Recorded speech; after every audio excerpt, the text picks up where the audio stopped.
Have you ever wondered what secrets lie just a few inches beneath your feet? What if I told you there's a bustling, hidden metropolis teeming with millions of citizens, a society more complex and organized than many human cities, all operating in total darkness?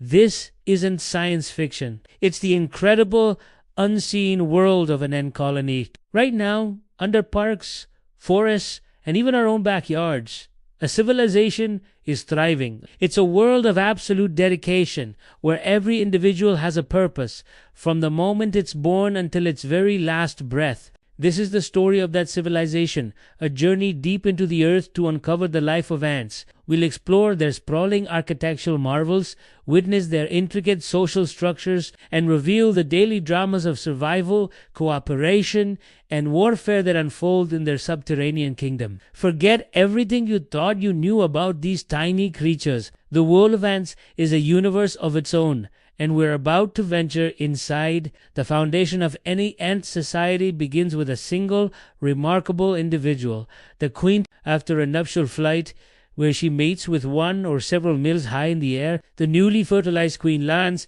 sheds her no useless wings, and embarks on a solitary, perilous mission. She must find the perfect location to establish her new kingdom. Her criteria are strict. The soil must have the right moisture content, be stable enough for excavation, and be safe from predators and rival colonies. Once she finds her spot, she begins to dig, sealing herself into a small, dark chamber known as a claustral cell. This tiny bunker will be her entire world for the first crucial weeks of the colony's existence. Locked away from the outside world, the queen's body becomes a factory. She begins to lay her first clutch of eggs, sometimes just a dozen or so. She has no workers to forage for her, so she must survive on her own body's reserves. The powerful wing muscles she used for her mating flight are now redundant, so her body metabolically breaks them down, converting them into a nutrient-rich liquid to feed her first brood of larvae. She may also consume some of her own eggs for sustenance, a necessary sacrifice for the greater good of the future colony. She diligently cleans her larvae,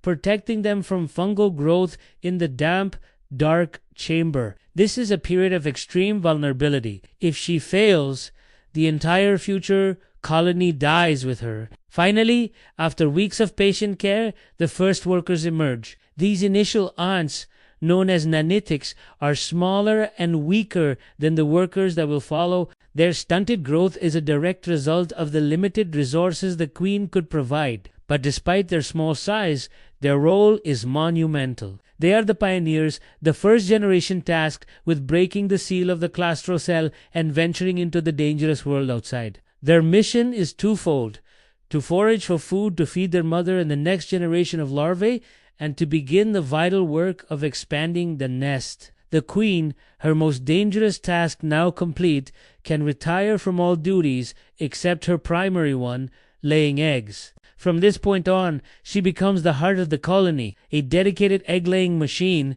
capable of producing thousands of eggs per day, ensuring a continuous supply of new citizens. The nest itself is a masterpiece of engineering, a testament to the collective intelligence of the colony. What starts as a simple chamber blossoms into a labyrinthine network of tunnels and chambers, each with a specific function. This subterranean city isn't built randomly. It's a carefully designed structure, optimized for climate control, defense, and efficiency. Some species create vertical shafts that plunge deep into the earth, while others build sprawling horizontal networks just below the surface. The architecture varies dramatically based on the species, the climate, and the type of soil. As the colony grows, so does the complexity of the nest. Closer to the surface, you'll find the nursery chambers. These rooms are strategically placed to catch the warmth of the sun, which helps accelerate the development of the eggs, larvae, and pupae. Worker ants, the colony's dedicated nurses, constantly move the brood around within these chambers,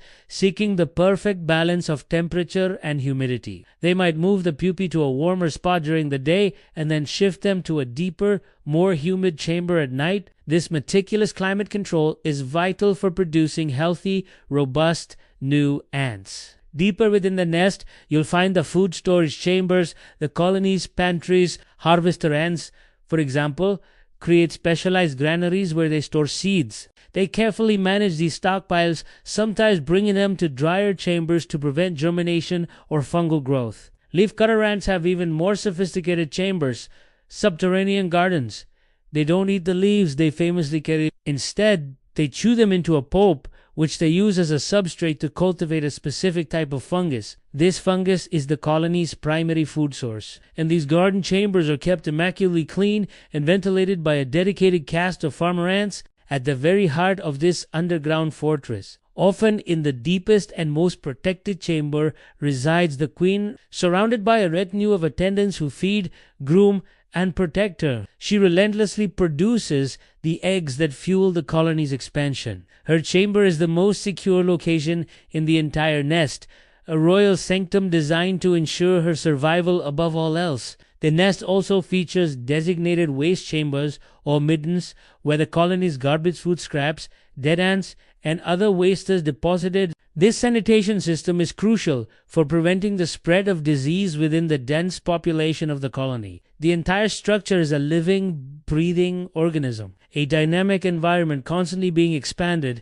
and modified by its tireless inhabitants to meet the ever-changing needs of the colony. Life within this underground city is governed by a rigid yet flexible caste system. Each ant is born into a specific role, its destiny largely determined by genetics and the nutritional care it received as a larva. The vast majority of the colony are female workers, the sterile daughters of the queen. These are the jacks of all trades, the gears that keep the entire societal machine running. However, even within the worker caste, there is a remarkable division of labor, often based on age. A young worker ant will typically start her life with safer jobs inside the nest. She might be a nurse, tending to the queen and the brood, cleaning the larvae and helping the pupae emerge. Or she might be a housekeeper, responsible for nest maintenance, excavating new tunnels, or managing the waste dumps. As the worker ages, she graduates to more dangerous tasks. Her next role might be as a nest defender, guarding the entrances against intruders from rival colonies or predators. Finally, in the last phase of her life, she becomes a forager. This is the most perilous job of all. Foragers are the ants we most commonly see, the ones venturing into the open world in search of food and resources. Their life expectancy drops dramatically once they take on this role, as they face threats from predators, environmental hazards, and getting lost. This age-based polytheism is an incredibly efficient system. The colony risks its oldest, most expendable members for the most dangerous jobs, while protecting its younger, more valuable workers within the safety of the nest. Beyond the standard workers, some ant species have developed highly specialized physical castes. The most dramatic of these are the soldier ants. In species like the army ant or leafcutter ants, soldiers are physically distinct individuals. They are significantly larger, with massive heads and powerful mandibles disproportionate to their body. These living weapons are the colony's heavy infantry and royal guard. Their primary role is defense, whether it's protecting a foraging column from attack, defending the nest from an invasion, or, in some species, using their oversized heads to physically plug the nest entrance like a living door. The level of cooperation is staggering. When a forager finds a large food source, she doesn't try to haul it back alone. She returns to the nest, laying down a pheromone trail. This chemical message communicates not just the location, but also the quality and quantity of the food. Soon, a team of workers is mobilized, following the trail to cooperatively transport the bounty back to the colony. If they encounter an obstacle, they work together to overcome it. This collective problem-solving and communication network allows the colony to function as a single, super-intelligent organism, achieving feats that would be impossible for any individual ant. From the moment they emerge, every ant works not for itself, but for the colony. It's a society built on the ultimate form of altruism, where the survival and prosperity of the group is the only thing that matters. This intricate dance of roles, responsibilities, and selfless cooperation is the true secret to their success, allowing them to dominate ecosystems all over the globe from their hidden cities beneath our feet